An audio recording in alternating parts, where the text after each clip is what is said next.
Hello and welcome to episode 105 of the Warhammer podcast. I'm your host, Brad. This is my co-host, Eric. How's it going? And with us on this glorious episode, let out of the dungeon at last, is Berilio. Send help. No. Today is a fantastic episode because it's essentially practicing a British pastime. We're going to normalize theft. You're not wrong, but yeah, we're gonna bring mechanics from other games and ideas and put them in the British Museum.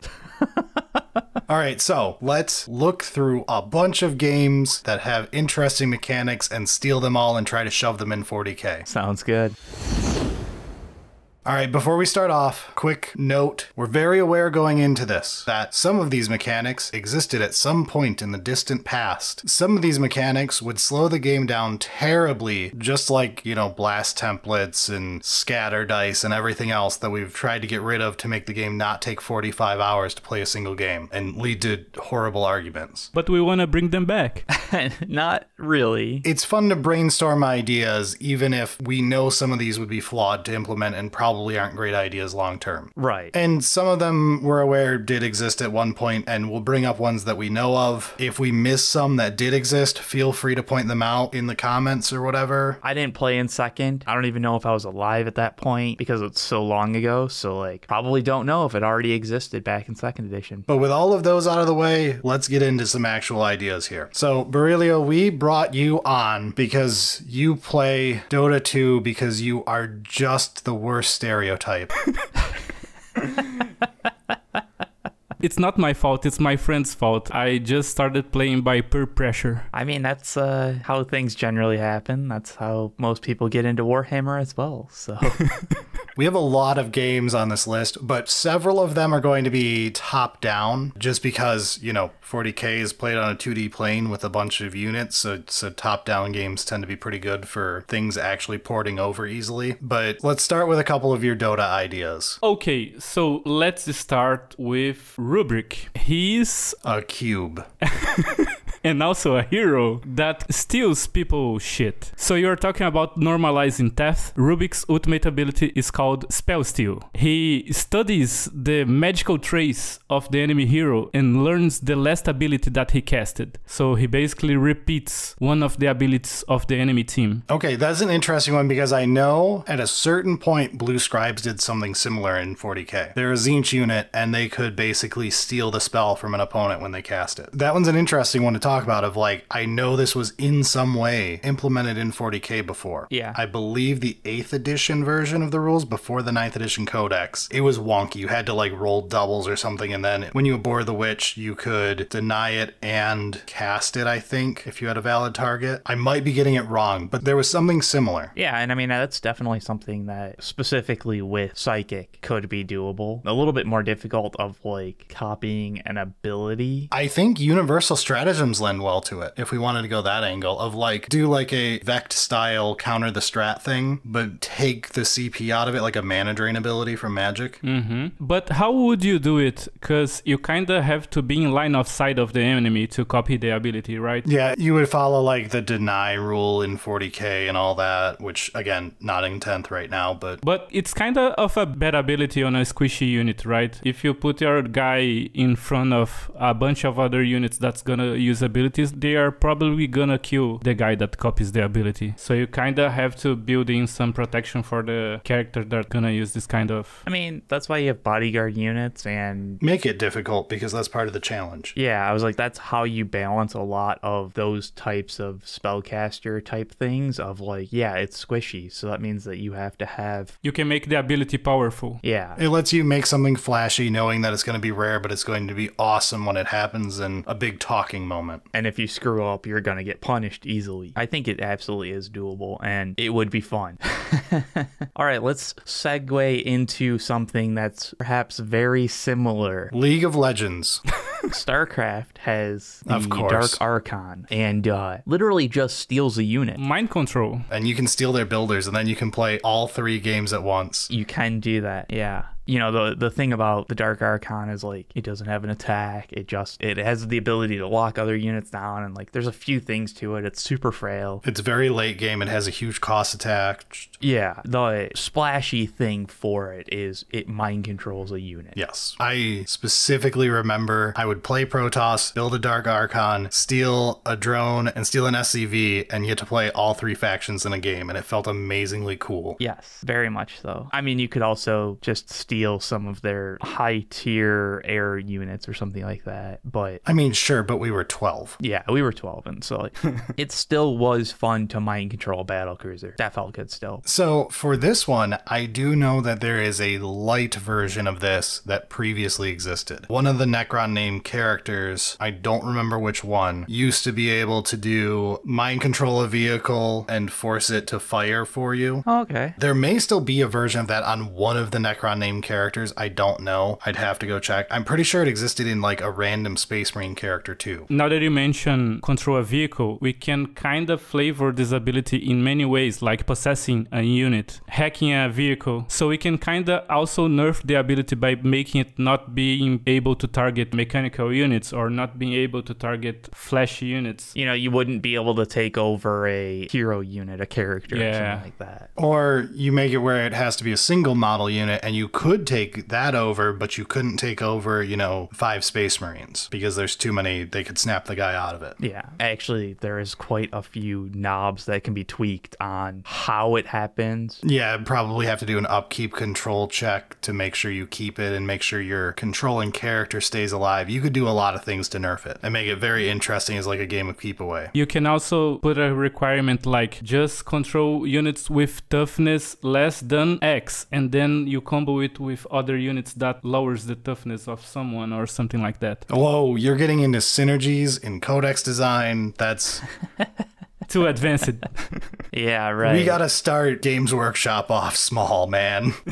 You're talking layers into this. Battle shock and all that stuff. Okay, with how poorly they implement the stacking of things to try to make Battle Shock matter when it never ends up mattering, I take it back. I don't want them to even try. But yeah, I mean, I think that there are a lot of tweaks that can be done with it. It's just when it comes to mind controlling or, you know, taking over an opponent piece is the fact that like you've spent all this time building and painting your models and now your opponent's moving them. There are going to be people that just viscerally hate the idea of that. Don't touch me and my models ever again. Right, exactly. And that might get into one of the problems with like, yeah, they may actually avoid anything other than the old shooting one that I know existed so that you can't do the touching other people's model stuff. Yeah. That may be a reason for it. And that's a fair way of doing it where it's like you're just controlling the guns. The player still has full control over the movement. There are ways to do it, but that is definitely a concern. And other games don't have the moral issue that I see you bringing up of like Magic lets you literally mindslaver someone and take their turn and touch all their stuff. And Magic cards are far, far, far more expensive than 40k models. But we use condoms in our cards. Sometimes we triple layer the condom. Yeah. And I mean, there's still people that like viscerally hate the idea. So, but at the same time, fun is a zero-sum game. So ruining someone else's day is as good as making your own better. Sure. All right. Where do you want to go from there? Okay, so this is just too meme not to do. Let's do Genshin, since so many people had comments last video because that got mentioned. I can't believe you play Genshin. I know. How dare I do things that my wife suggests.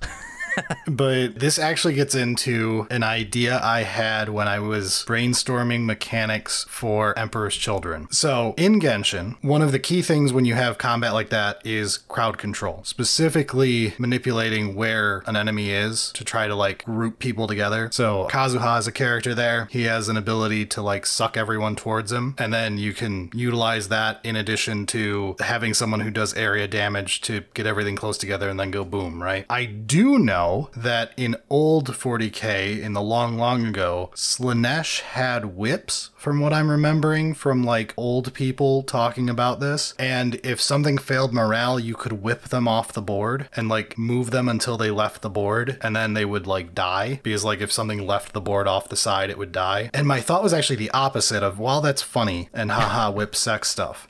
Instead of doing that, do the reverse with Emperor's Children. You do a pseudo area damage theme them with the music stuff, the rock and roll, and you do like a siren song mechanic to allow you to manipulate things forced to move 3 inches towards you or whatever, which could be interesting to move stuff off of points if you used it correctly, like, you know, pay 2 CP to do it, and then everything in 12 inches or whatever has to probably pass a morale check, or move like 6 inches towards you or something to do like a siren song. That would be massive for setting out charges. Yes, that's the other part of it, is it allows you to charge easier. It allows you to do area type stuff with the music stuff. I believe Drukhari could also use this ability, like hooking people and hooking on the boats. Yes, I know I'm kind of stealing your grappling hook one you wrote for Dota 2. You can put that up here too if it makes you feel better. Show your grappling hook. No, many games use this kind of effect, like basically every game has a version. But you still wrote Dota 2. You didn't write Roadhog, you wrote Pudge.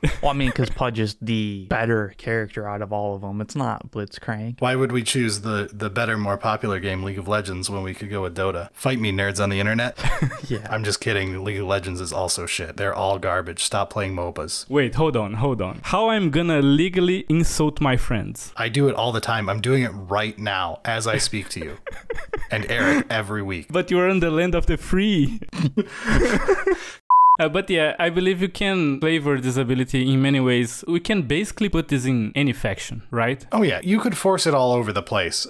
Just find a model with a chain on it and you have an excuse. Easy as that. But I specifically, when I was looking at it, was thinking of like, if I were to implement Emperor's Children and make them interesting and not just LOL 69, like how would I go about it? And I was like, okay, music theme. How do I get a bunch of interesting music themes? I'm like siren song, pulling stuff close and then punishing them for it. Side note, GW, if you're gonna make a character with a hook, please make it so it doesn't break on transport, like the Space Marines grappling hook. Oh yeah, the one that like goes out in like a straight line from the Reaver kit. Yeah. The Drukhari stuff has tons of chains hanging off of them, and those are fine. They have a better chance of drawing your blood than actually breaking. Well, yeah, I mean, there's like any number of ways to do it. Like StarCraft has the Viper, which is, you know, a flying Zerg unit that grabs things. Yeah. There's so many games have the grab your opponent from far away and bring them close kind of idea. Yeah, basically the only reason that Warhammer doesn't have this is because they avoid using abilities that reposition the enemy units. Right now they do, but they have historically done it. It does cause issues, especially if you're like, oh, but that's gonna put it inside of a building, or Yeah, there's a lot of that issue of like malicious compliance too, of like 3 inches away. We all saw how that went in like 8th and 9th, where you would do 2.999 to the left and 0.1 back, and that technically counts. Yeah, and like I don't think that's a showstopper for this kind of thing. If you're gonna game the system, whatever, fuck you. Yeah, but there are things that need to be thought about in that aspect of like, yeah, it does add complexity, and maybe they haven't figured out a good way of doing it yet, but it would be cool. All right, let's go back to you, Berilio. Do another Dota one, since there's like 35 on your list here. Okay, so how about a unit that is multiple models, and if you kill one of the models, you kill all of the models? Oh, hell yeah, that's the one that you're playing basically an RTS in MOBA.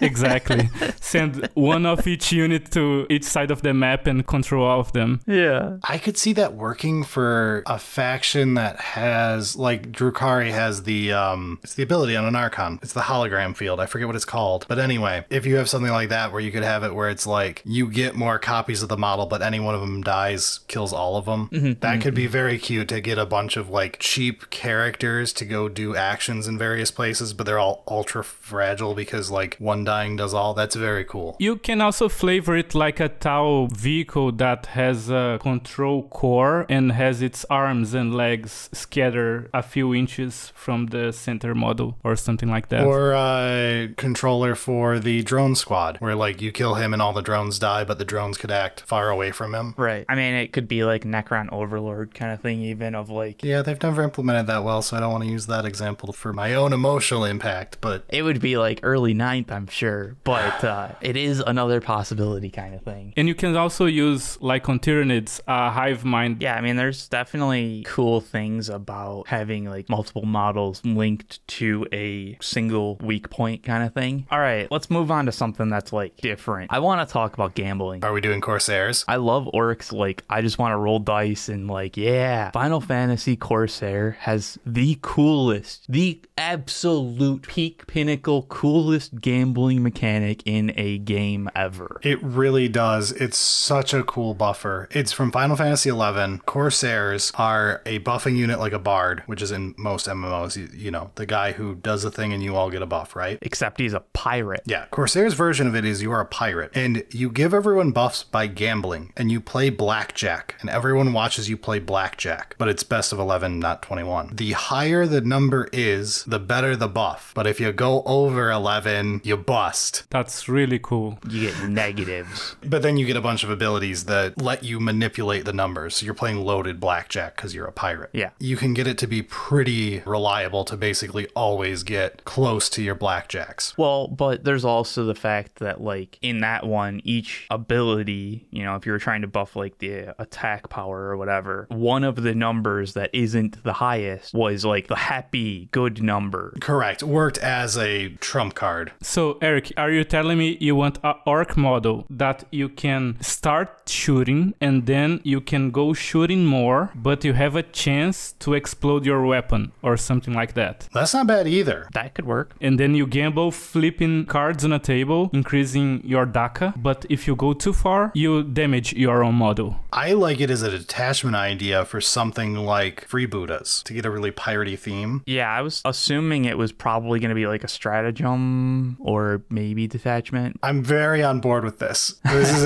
an incredible idea. I also like this idea. Yeah, I mean, it's like, I don't know exactly. The problem is it's such a cool idea that, like, I want very much to, like, go all in on it. Like, yeah, let's make the freebooters. You want it to be like a faction ability where, like, you can have half a page rules on it and manipulate it and have the ability to spend a CP to do a reroll type thing for it, and or a +1 to the roll. You want it to work basically like how Thousand Suns can manipulate Psychic in 9th, or Cabal points in general is a good equivalent, but like you want the equivalent of that for like gambling is this faction's mechanic instead of Thousand Suns manipulating Psychic. That would be cool. It's a rad idea for like freebooters specifically. The pirate theme really sells it for me, but like I love the idea of orcs gambling, or Bad Moons could be another one where they're gambling because they're all rich and have a bunch of teeth, and then it could be like you're gambling the teeth. Yeah, I mean, I think that there could be one of those, like, this, you know, a new character has, like, his ability is this type of, like, gambling thing, but I would enjoy it more if it was a full sub-faction focus. It's just so cool, man. It's a rad idea. And, I mean, the 2d6 system works very close to how it did in 11. What do you mean by 2d6 system? Because in Final Fantasy 11, you were trying to hit 11, and you drew cards that were 1 to 6. It worked like rolling a die. It was gambling with dice. We've got all the tools. We can make it happen. But all right, what's next? All right, I'm going to break your mind. I'm choosing StarCraft. Oh, shit. This is not a cry for help.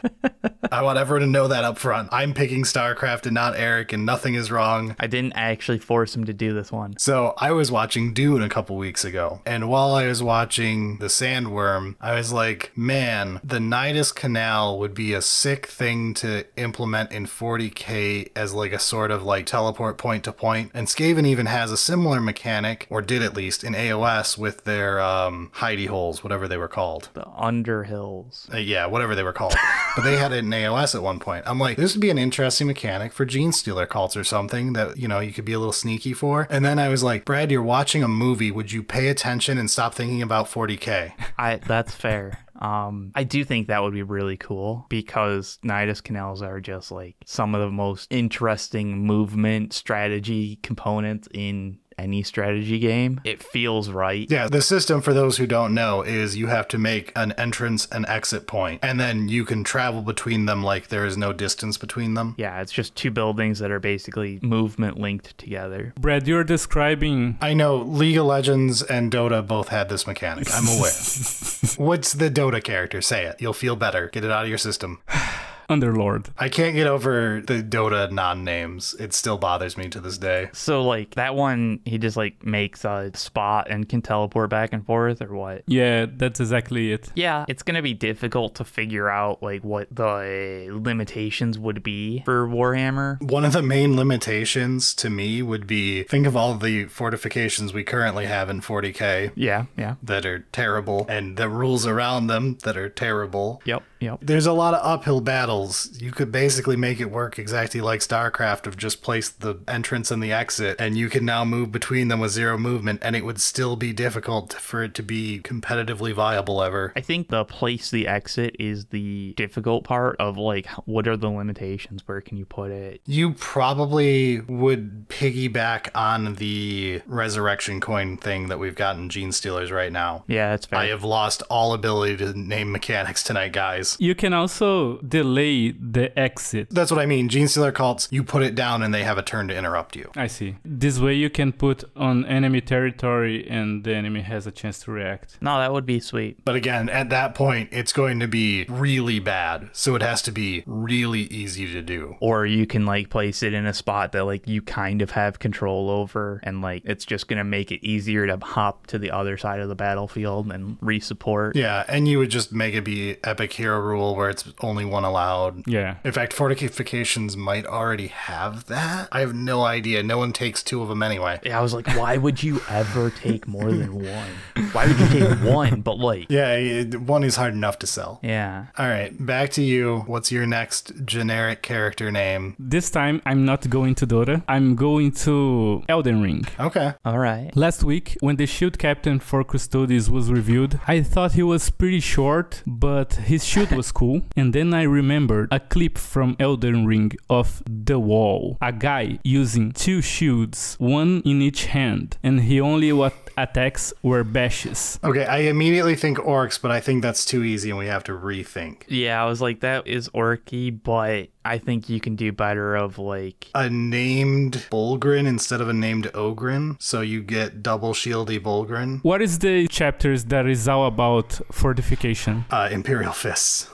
also aces, yes, they would totally just have 2 shields. That would be perfect. And they could sell like 1 million of it. That would be cool. I'm one of the people that think that that's cool. I fully support Imperial Fists becoming a meme. Let's do this. Yeah, and shield characters are pretty famous, like, in general in games like Overwatch. Again, not to name a bad game twice, but Reinhardt was very popular, and he's just a dude with a shield and a hammer. I mean, it's one of those, like, anytime you can customize characters in an RPG and you can put 2 shields on, somebody's trying to do it. Several somebodies. Yeah. And then there will be YouTube videos about how you can do it for the memes. It's perfect. It's fun. It's great. I'm not going to downplay the fun of doing something stupid on purpose. Some would say the entire character build series we have is based on that fact. Yeah. So, I mean, you could do, like, the bash thing, Elden Ring, or the Reinhardt barrier. He puts up a wall that blocks every incoming damage for everyone behind that wall, right? Like an energy shield. Oh, like Braum in League of Legends. Stand behind me. Stand behind Braum. One of the last characters in League of Legends to come out while we were still playing to date us. So who could have this ability? Like a Tau? You could definitely do either Grey Knights, do a shieldy unit. I just think that because of Reinhardt, because he has the hammer. And then you could do, again, Imperial Fist is not a bad idea for this. As much as it is a meme, and it will get memed to death, it could be a lucrative meme. You just gotta sell people on it. You make it where it's just cool enough where you're like, that's stupid as hell, but I'll still buy one. Yeah. Like, that's what you gotta do. I kind of love the idea of doing a named Bulgrin, Nord Dedog as the named Ogrin. You do a named Bulgrin who's all about defending people, and he's literally just got shields and is like borderline useless, but you don't want to tell the Bulgrin he's doing a bad job. I mean, yeah, it would be cool to have character and then, you know, like do the heroic intervention and stuff like that. I'm for it. All right, what do you got next, Eric? So, talking about shields and stuff like that, like the Reinhardt's shield, StarCraft 2 Sentry. This is the one that started this episode, by the way. I loved Eric's idea, even though it was him lamenting that a StarCraft mechanic didn't exist in 40k. So that's how this episode came to be. So, the Sentry actually has a couple abilities. One of them is a Guardian shield that's just like like an AoE around it that reduces range damage to friendlies. Very doable in 40k, has definitely happened. Yeah, we have the psychic ability in 9th from Space Marines where you could just give everyone in a circle a 5-up invuln. Very cool, very balanced. Everyone loved it. Yes, absolutely. But the reason that the Sentry was such an interesting one to me is because they have a force field. A true force field. Puts a barrier, a thing in the way so that like ground units cannot go through it. The Gungan force field from the first bad Star Wars. Or second, depending how you feel about episode 6. Wow. It's not called Rogue One. Why am I thinking it's called Rogue One? Clone Wars is the second one. Or Attack of the Clones, rather. Phantom Menace. Keep all that in. It's very funny us not knowing Star Wars. So this one is something that I've always thought could be cool of like, let's have abilities that change the layout, change the terrain a little bit. And the Sentry force field has shown it off to me just so perfectly of you can have a choke point and then you can be like, well, I'm going to defend this area. Oh, they went around me. Well, I'm going to put force fields over there. Haha. So would you like GW to add permanent spell like AOS for this kind of ability? Yeah, I could work. I feel like it's too large of an effect to just get endless spell physical representation. I think this one would be more of a one-turn marker kind of thing. Yeah, they just can't go through this area. Yeah, that could easily solve the problem. Just because, like, terrain manipulation is extremely strong. So having, like, permanent terrain manipulation could be problematic. At the same time, it's kind of ballsy to take 3 copies of this unit if they all just get a 1-turn ability. Yeah. And just stack it for 3 turns to block off, like, a main lane. I mean, that's what it's useful for in like StarCraft. The strategy is I'm going to funnel you into this location. I'm going to block off this weak point. And like there's other counterplay, like certain things like massive units can just walk through it. You know, like there are downsides that can be done with it. And like the Sentry itself is a fucking garbage unit. Like the only reason it's useful is because of the force field, and the Guardian Shield's fine. But like it's just, it adds that extra bit of like strategy that I enjoy of manipulate the battlefield to your advantage. And I'm constantly disappointed that that doesn't exist yet. Yeah, that would be cool. And also, while we are at StarCraft, I'll bring up the mothership. We're just skipping my turn, are we? Okay, sure. No, we're talking about StarCraft. It's more important. Please tell us. We all know that aircraft is a very important part of 40k 10th edition. Oh yeah, those planes are great.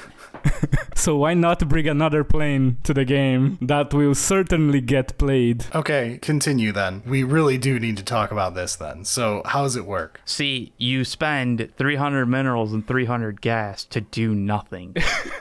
It's just like 40k, for real, for real. Yeah. So non-memeing, what does it actually do for those of us who aren't lonely? I mean, the mothership's got a bunch of abilities, so which one are you interested on? I'm a big fan of the Archon Toilet.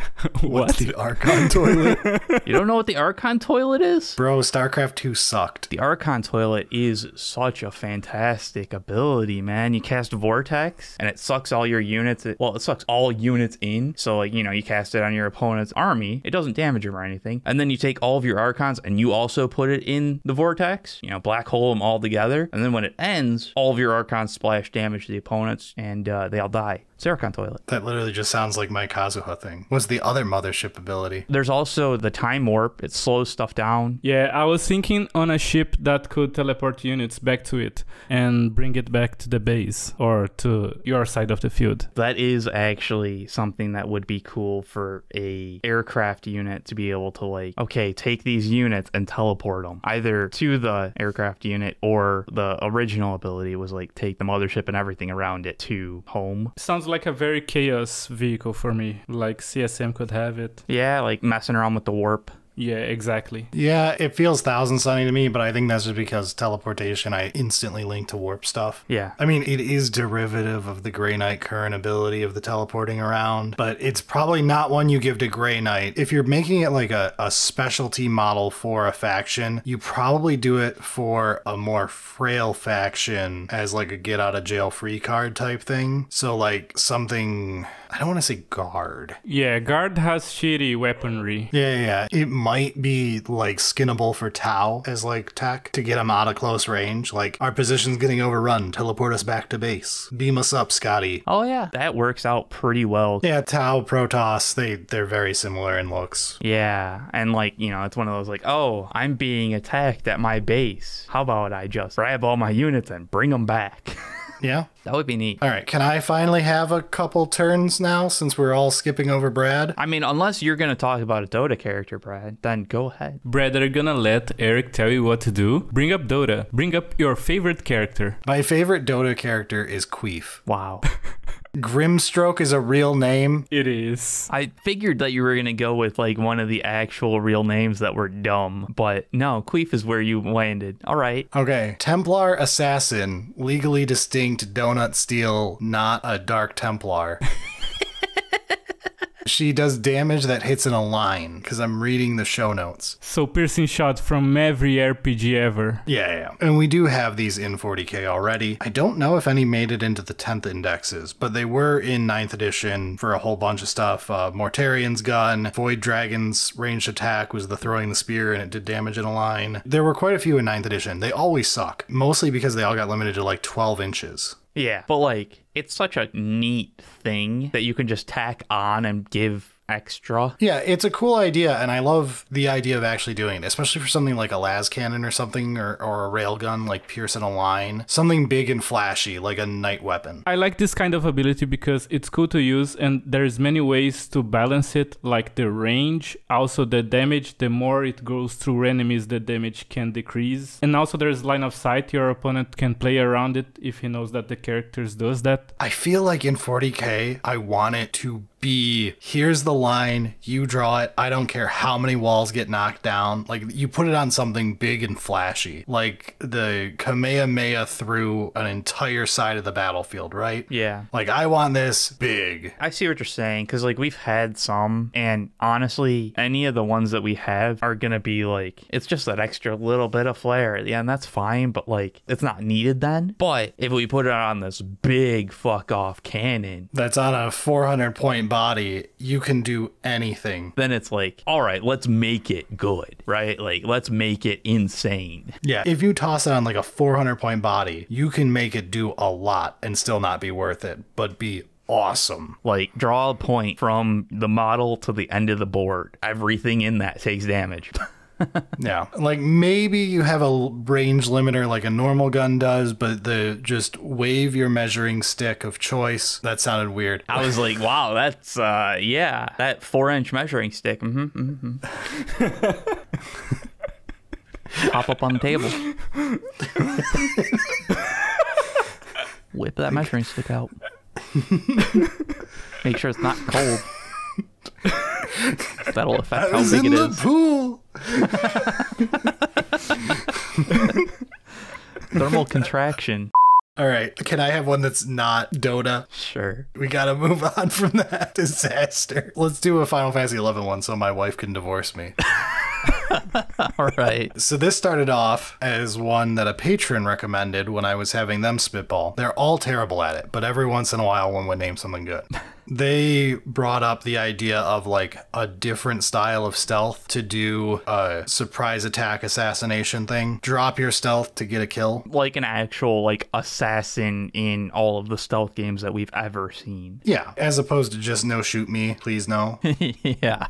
So I, instead of whatever they were talking about with like Dota or whatever, I went for the classic choice of Final Fantasy 11 with sneak attack, trick attack as a thief ability. Oh yeah, dude. SATA. Get that rotation in. Get it ready. SATA Viper Strike into the skill chain. Oh baby, here comes the Black Mage getting the magic burst off. Go boom. Yeah, so the idea of it is basically to do an alternate stealth where your unit is probably like fully immune to getting shot at or whatever, right? Like true invisibility. Your opponent can even watch it walk around the board or whatever, but can't interact with it yet. I think that that's how invisibility would have to be done, because like it's not a hidden thing. It's just, it's not interactable. Yeah. And then you get your attack off, but now you've dropped invisibility and you're naked ass in the wind, right? Yeah. You get to be the assassin, but now good luck getting out alive. Right. I love the idea of that, of like you get to do a ton of damage on that first attack, try to take out out like a leader with some type of like high damage precision attack. And then it's like, and now I die. It feels very Gene Stealery or like LiQWYD. It actually reminds me a lot of how the LiQWYD worked in Devastation of Baal, the book. I mean, we've also got the Imperial agents that are all like assassins. Yeah, one of them, the shapeshifter would be a perfect example of this, of like, have them be sneaky and then get killed. Yeah, I thought long and hard about trying to get invisibility in 40k, and the only way I can think of it is the unit moves around as normal and everybody like sees it, except it's just not interactable until it drops the invisibility and does thing. I love the idea of it. I guarantee you someone has already typed into the comments section about how this would be awful and toxic. My answer would be they managed to make Evelyn, Kha'Zix, Rengar, all of these things work in League of Legends. I'm sure Dota has 46 equivalents, right? We know that this can be balanced. You can have assassins be very powerful, very frail, and be balanced within a game. Occasionally causing rage moments, but that's part of the fun of a game. The problem is going to be Games Workshop has to actually handle this, and they've got a track record.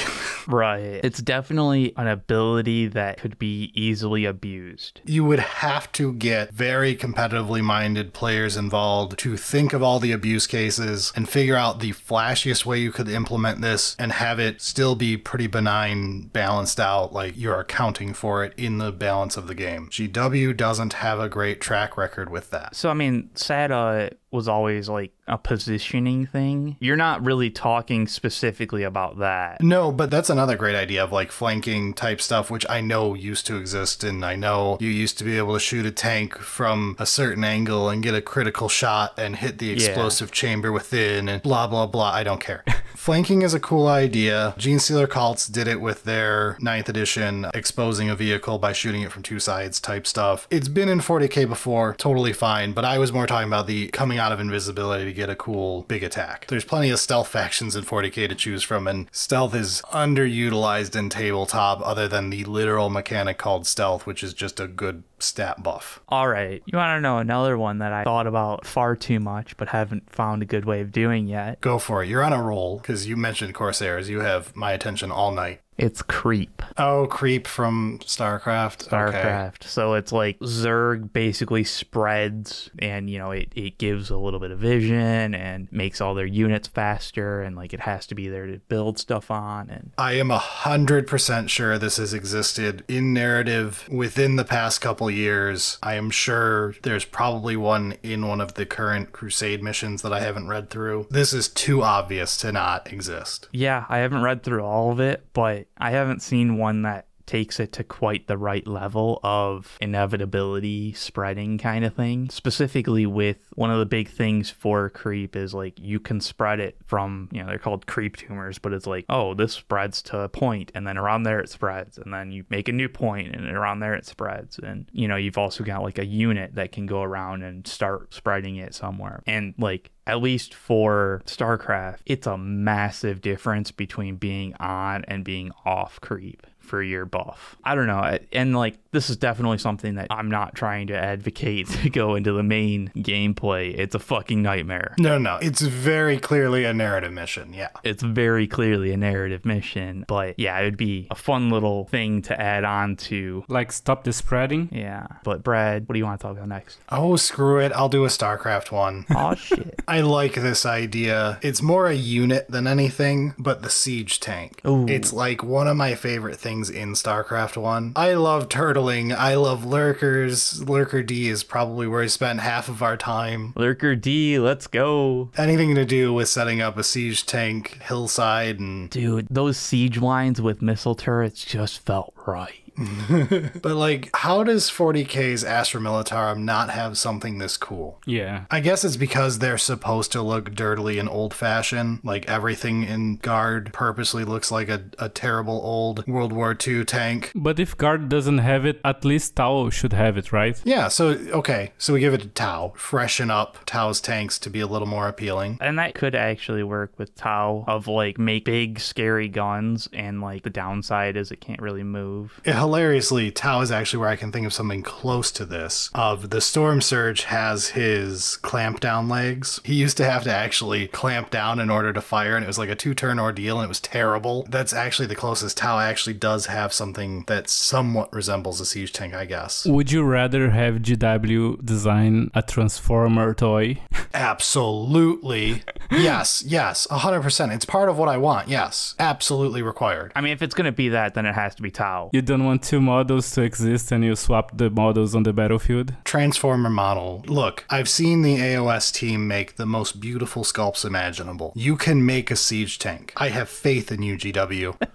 Give us that Tau siege tank. It would be so dope. And like the thing is like you brought up the Storm Surge, and like that is kind of what it is. But the siege tank was so cool because the downside was it can't move. The upside was the gun fucking killed everything. And in mobile mode, it was still okay. It was fine. It's just you wanted to go to siege mode. Not being able to move is a big downside. You can make it have good upside. All right, let's move on. You can't name Dota. Any other game you play. Pick Magic. We have an entire podcast around it. Give us something from Magic. Okay, in Magic, we have some cards and abilities that have alternate costs, such as sacrificing creatures and discarding cards or paying life. And I would like to see more of this kind of mechanic in the game. The first thing that comes into my mind is Blood Angels for that. No. So the Blood Angels one, I get you're going for a vampire theme. It's more tragic background stuff for them than active battle one. I actually think, I know this was a thing in Thousand Suns and Ninth. You could take mortals on a nearby chaff unit to increase your character's psychic, basically drain their life to power the spell. Totally works for chaos for like sacrificing your cultists for extra. 100% for that. Drakari. I think it works in Sisters for the whole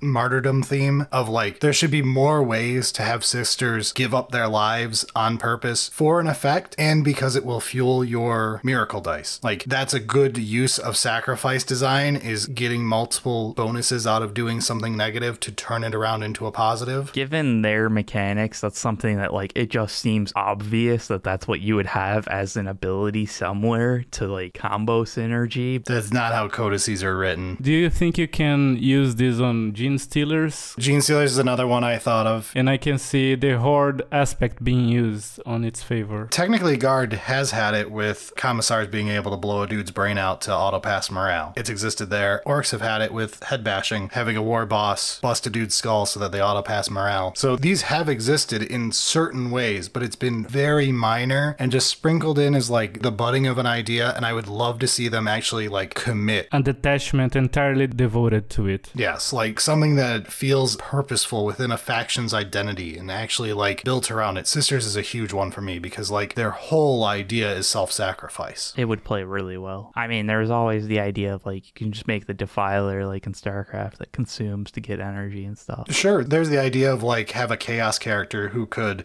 start draining cultists' lives for extra CP or something. You can skin a lot of different ways to make sacrifice work very well lore-wise in 40k. Like, come on. It works the whole way through. The setting is full of this stuff, but the game is not, and it's weird. It is weird. All right, so the Defiler actually has a bunch of spells. One's the Consume to get energy, another one's Plague to like basically kill stuff as a dot, but it's got the Dark Swarm. And this is an area that no direct range damage can do damage to anything in that area. Melee still works, Splash still works. Interesting. But it's anything, any unit in this area can't take direct ranged damage. I feel like this is a stronger version of a Bellicor ability. You know what that reminds me? The armor from Dune. The Dune armor protects against fast projectiles. Right. But you can hit a guy with the armor if you go slowly. So the entire fighting system in Dune is to go with slow punches and slow stabbing, so the armor doesn't reflect the fast projectile. And for our audience here, we are aware that this turned into 40k with void shields and is the whole beginning of the excuse for derping around in melee combat in 40k. It's not nearly as well executed as it was in Dune, but okay. But yeah, it's definitely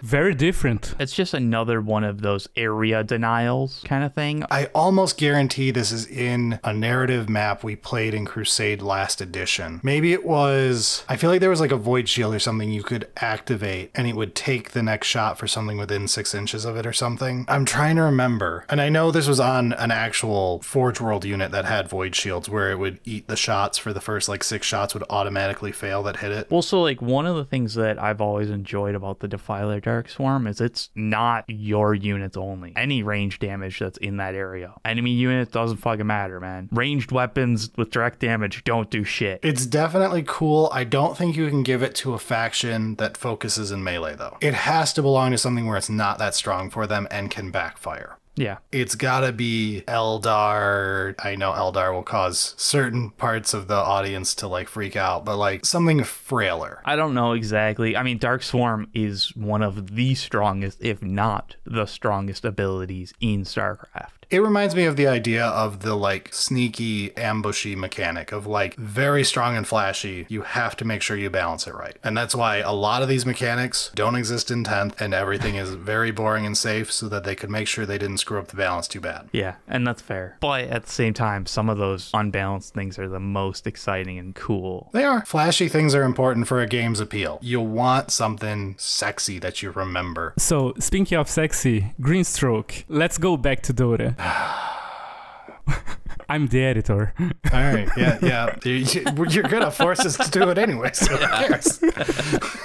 So, a cool ability that he has is he links 2 enemy units, and if you throw anything at one of those units, it gets duplicated and also thrown at the other unit. So, you duplicate your shots, you duplicate your spells, your abilities. All right, that's kind of neat. That would be cool. That sounds perfect for Thousand Suns for me. You could do it for a couple factions, I think. It's definitely a psychic kind of thing, though. I almost feel like you could skin it for Drukhari. I feel like there's something like right on the tip of my tongue where I could skin it for Drukhari and make it very cool. Yeah, where like, yeah, you've like linked 2 people for torture or something like that. Yeah. Like a shared torture, shared animosity, whatever. Especially because Drukhari, while they're somewhat elite, they're more frail and can have trouble with certain types of units unless you spam Dark Lances.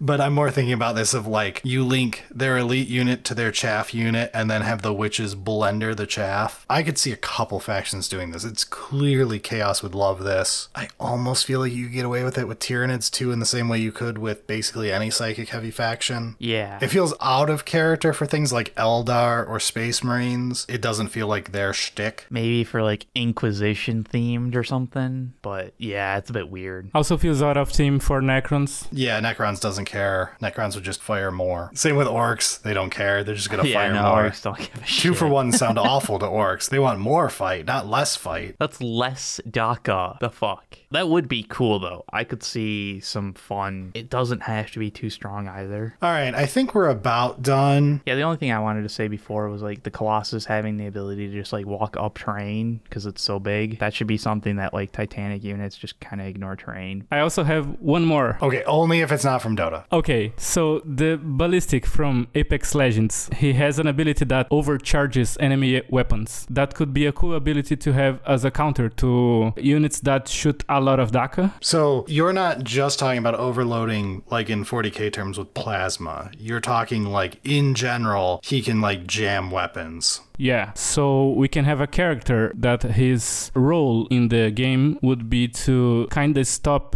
the units that shoot a lot of DACA. This actually feels AdMech-y. I feel like you can definitely get an AdMech character to do this. Yeah. And I know in Tzeentch we had the Make Perils Worse last edition, which was hilarious the time I got it to happen on my... Fuck you. It's never supposed to happen.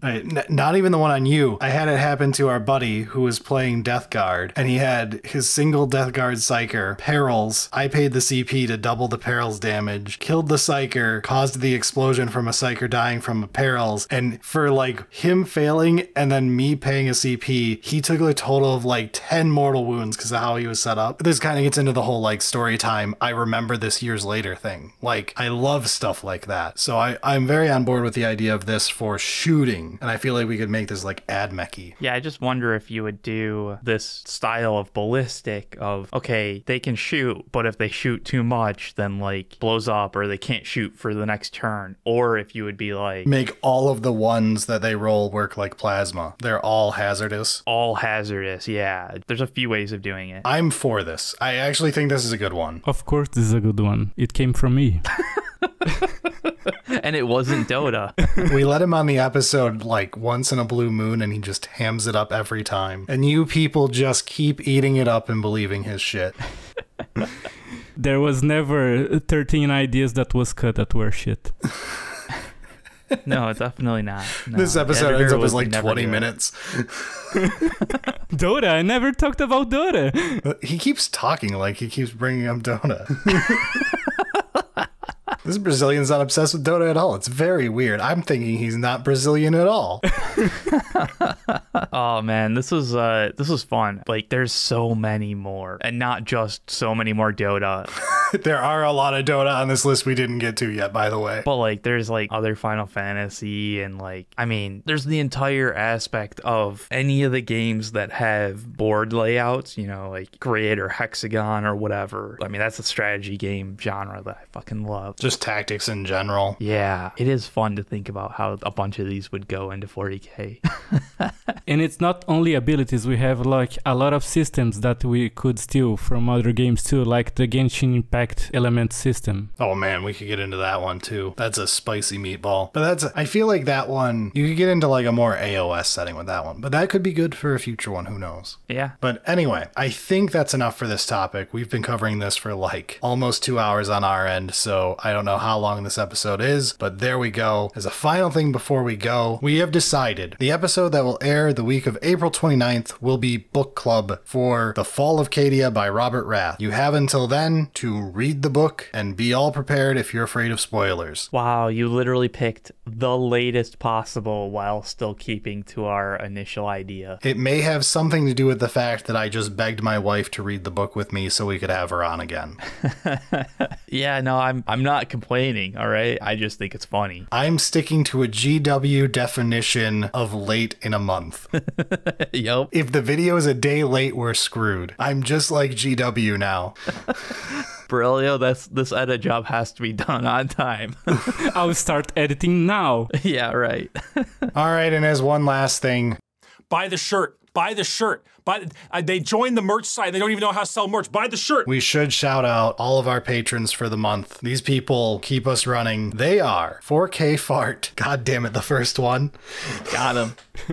99 nines. Adrian Frank, Alex Fuja. All-nighter. Andreas, Bedlam's Nemesis. Cameron R. Christopher Gargliano, Craig Judge. Dominic Colasico. Dragon Egg, Edward Lawrence. Ellis Corton. Ethan Gerard, Finn Smileys. Grundle Bundle. Gun Game 4453, Gyarados. Hyperion TV. Yayan, Iron Father. Jacob Gibson. Jared DePerna, Jaden. Jeff Stumpo. Joe, Jonathan. Kiwi Fruitbird. Kaylee Santos, Matthew Tsushima. Michael Melcher. Monkey218, Morpheal 55. Nikki. NJ Harlan, Owlbee Bark. Proteus 7331. Riley Goddard, Robert Surma. Rookie XP. Samuel Summerfield, Scott Gray. Severed Sage. Squirson, The Marine Who Plays Tau. The Crusader 13. Tobias, Tyler Luke. Vault Guardian. Wibe, And Yasser Zazo. Thank you so much for supporting the show. We also have producers. They are Brandon Janke, Demolition Man. Dr. Lace, Yon Guy C, Robert Eleno. And Timothy Cody. Thank you so Thank much you for all so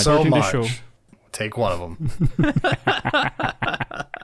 Fucking hell. Let's get out of here for the week, though. Sounds good.